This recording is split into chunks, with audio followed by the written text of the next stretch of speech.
Magandang araw po sa inyong lahat. Narito na po ang pinaka-latest nating update sa magiging lagay ng panahon ngayong araw ng Sabado, August 16, 2025. Sa kasalukuyan nga po, mayroon po tayong minomonitor na dalawang low pressure area sa loob at labas ng ating Philippine Area of Responsibility. Na kung saan nga po makikita nga po natin sa pinaka-latest track natin na kung saan mas lumakas na nga po siya yung pag-develop ng low pressure area na ito at kitang-kita na po natin ang sinyalis ng pagbuo ng isang bagyo or pag-develop bilang isang bagyo. Sa kasalukuyan nga po ay hindi pa naman siya ganap na isang bagyo, ngunit tumataas nga po yung posibilidad na maging bagyo siya or maging tropical depression sa mga susunod na araw. Base nga po sa pinaka-latest na track na inilabas ng Pag-asa na mayroon po tayong nga na mabubuo dito sa ating Philippine Area of Responsibility na dalawang low pressure area sa loob at labas ng ating bansa. Na kung saan nga po nakikita na nga po natin or sa kasalukuyan nga po nating minomonitor sa ngayon na ito na nga po siya sa labas at sa loob ng ating bansa. Sa August 15, base nga po dito sa nilabas ng Pag-asa, August 15 hanggang sa August 21 ay dito po yun naglalaro sa mga araw na ito kung saan nananatili yung dalawang low pressure area sa labas at loob. Kung saan ang pagkilos po nito ay pakanluran, itong nasa kanluran ng ating bansa ay pakanluran din po siya kung saan papuntang China. At yung isa naman nasa silangan ng ating bansa ay pahilaga naman po siya kung saan hindi naman po siya direktang makakaapekto sa ating bansa. Ngunit asahan po nga natin ang mga pag-ulan kaya sa ngayong araw na ito ay inaasahan natin makakaranas pa rin ng mga pag-ulan lalo na dito sa kanlurang bahagi ng ating bansa. Kaya naman po lagi pong mag-antabay sa mga bagong update na ating ilalabas. Samantala sa mga week 2 naman, week 2 August 22 and then 28, may another po tayo or panibagong masamang panahon or low pressure na possible mabuo sa mga susunod na naman na linggo. Base nga po sa nilabas ng Pag-asa, mayroon pong papasok dito sa ating par na sa silangang Visayas. And then ang isa naman nabubuo dito nga po sa kanluran ng Hilaga or sa Luzon na makikita nga po natin dyan sa pinaka-latest track na nilabas ng Pag-asa.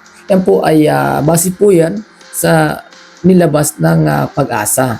Yan po yung inuulat po natin. Kaya po manatiling maging updated lang po kayo sa mga bagong ilalabas natin at para masubaybayan po natin ang magiging lagay ng panahon sa ating bansa.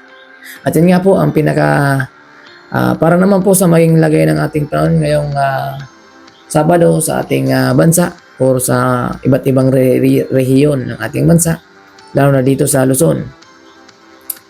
Asahan nga po ang improved weather dito sa Hilagang Luzon, lalo na dito sa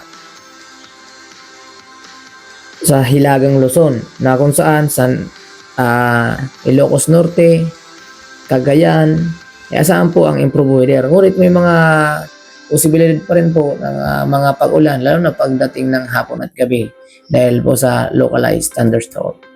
Samantala, asahan po natin ang maulap na pa rin at mga pag-ulan lalo na dito sa may Zambales, Bataan, Pampanga, Bulacan, Aurora, Bicol Region, kabilang ang Mimaropa, then Calabarzon. Na kung saan asahan po natin ang mga maulap na papawirin na may mga kalat-kalat na pag-ulan lalo na pagdating ng hapon at gabi. Dulot nga po yan ng mga thunderstorm at ang nakapikto na nga po ang LPA na ating minomonitor sa kasalukuyan nga po dito sa kanluran ng ating bansa na kung saan makikita nga po natin malakas na nga po ito or lumalakas bilang isang low pressure area. So sa ngayon nga po ay patuloy po nating antabayan ang mga susunod nating update sa maging lagay ng ating panahon. Kaya po kung lalabas kayo ng inyong tanan, ugaliin pa rin po na magdala ng panangga sa ulan para sa mga biglaang buhos ng pag-ulan at sikat ng araw. Para naman po sa magiging lagay ng panahon dito sa Visayas, asahan pa rin po ang maulap hanggang sa maulap na pagbuwirin at mga kalat-kilat na pagulan at pagkulog at pagkidlat dulot nga po ng mga localized thunderstorm or thunderstorm. At dito nga po sa Western Visayas ang pinaka-apektado ng mga localized thunderstorm na dulot nga po ng LP na ating minomonitor dito sa kanlurang bahagi ng ating bansa. Samantalang asahan din po ang improved weather dito sa Central Visayas, Eastern Visayas at pagsapit nga po ng hapon at gabi, asahan pa rin po natin ang mga kalat-kalat or maulap na papurin, dulot po yan ng mga thunderstorm. Ngunit sa umaga nga po ay asahan pa rin po natin ang bagya na pag maliwalas na panahon. Tumataas lang po ang tsansa ng mga thunderstorm pagsapit ng hapon at gabi. At yan nga po ang pinaka magiging lagay ng panahon dito sa ating mga kababayan sa Visayas. Kaya po pinapalalanan po natin ang ating mga kababayan na magdala ng panangga sa ulan o sa mga biglaang buhos ng pag-ulan.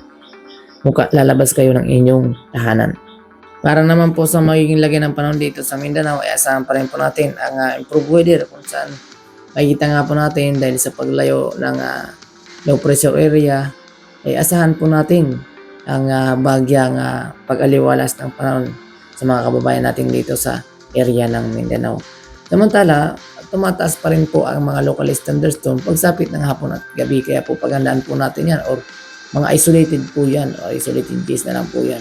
So baka karanas po tayo ng maulap minsan and then mga biglaan lang po na mga pagulan. Ngunit asahan po natin ang improved weather o bagyang maging maaliwalas na po ang ating panahon dito sa areas ng Mindanao. Samantala, para naman po sa magiging lagay ng ating karagatan, asahan po ang bagyang maalon dito sa kanlurang bahagi ng ating bansa. Ngunit wala naman po tayo nakataas na gale warning sa kahit anong baybay ng ating karagatan. Kaya po malaya pa rin po makapaglalayag ang ating mga kababayang mangingisda, lalo na dito sa silangang bahagi ng ating bansa dahil inaasahan lang natin maganda ang magiging pag-alon at o kung saan may light to moderate lang po tayong inaasahan. So ngunit dito sa kanluran ng ating bansa dahil sa mayroon po tayong low pressure area na minomonitor dito, asahan po natin ang magiging rough sea condition kung saan magiging maalon ang ating karagatan lalo na dito sa kanlurang bahagi ng Palawan. Lalo na pagsapit ng umaga, inaasahan pa rin ang malakas na alon dito sa kanlurang bahagi ng Palawan. Lalo na at dahil din apektado rin ng alon dito sa kanluran ng Luzon, Visayas, ayan po ang pinaka-apektado. Bagya rin makakaranas pong ang Visayas ay bagya lang po yan makakaranas ng alon. Dulot na lang po yan ng reflex na lang ng alon dito sa galing po sa Palawan. Kaya po mag-iingat pa rin po tayo kung tayo ay maglalayag lalo na sa kanluran ng ating bansa at hilaga ng ating bansa. Kaya po mag-ingat para sa magiging lagay ng ating panahon ngayon. At ayan nga po ang pinaka-latest weather natin or forecast sa araw na ito, araw ng Sabado. Maraming salamat sa inyo at huwag kalimutang mag-subscribe para maging updated po kayo sa mga bago nating update.